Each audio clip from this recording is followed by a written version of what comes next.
بسم اللہ الرحمن الرحیم۔ السلام علیکم ورحمۃ اللہ وبرکاتہ۔ میرے بھائیوں اور دوستوں،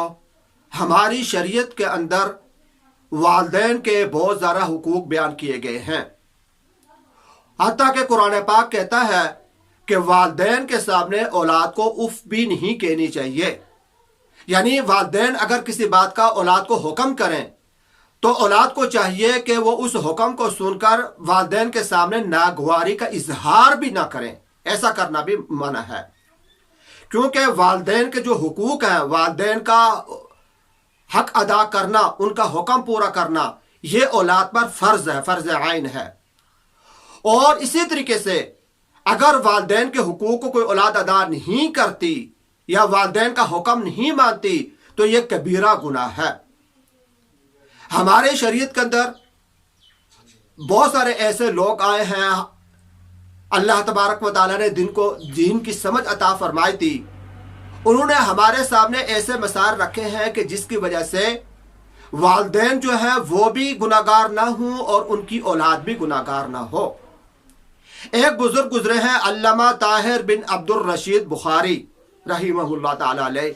انہوں نے ایک بات لکھی ہے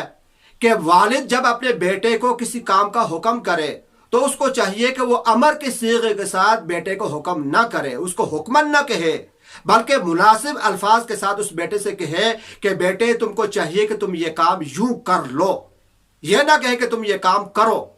اور اس کی وجہ انہوں نے یہ لکھی ہے کہ اگر والد حکم کرے گا اور اس حکم کے بعد اگر بیٹا اس کا حکم پورا نہیں کرے گا تو وہ بیٹا جو ہے اس کو گناہ کبیرہ ہوگا، وہ مرتکب کبائر ہو جائے گا، یعنی کہ کبیرہ گناہ اس کے سر پر چڑھ جائے گا، وہ اس کے ذمہ لگ جائے گا۔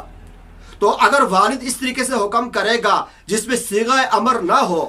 کہ مناسب الفاظ میں بیٹے کو کہے گا کہ بیٹے تم کو چاہیے کہ یہ کام یوں کر لو، اگر وہ کر لیتا ہے تو وہ اس کی سعادت مندی ہے، اور اگر بیٹا یہ کام نہیں کرتا پھر بھی اس پر جو ہے نا کبیرہ گناہ اس پر لازم نہیں آئے گا کہ والد نے اس کو حکم نہیں دیا تھا۔ تو یہ ایک ادب ہے والد کے لیے یا والدین کے لیے کہ وہ اس طریقے سے اپنی اولاد کو حکم کریں، اور یہ اس اولاد کے لیے ہے بالخصوص کہ جو اولاد بالغ ہو چکی ہو، بڑی ہو چکی ہو، بڑی اولاد کے لیے ہے۔ چھوٹے بچوں کے لیے تو ہم ان کو ڈانٹ ڈپٹ بھی سکتے ہیں، مار کر بھی والدین ان کو اپنا کوئی کام کہہ سکتے ہیں، لیکن جب اولاد بڑی ہو جائے تو اس کے بعد جو ہے ہمیں یہ انداز اختیار کرنا چاہیے۔ اللہ تبارک و تعالی ہم سب کو اپنے والدین کے سارے حقوق پورے کرنے کی توفیق عطا فرمائے۔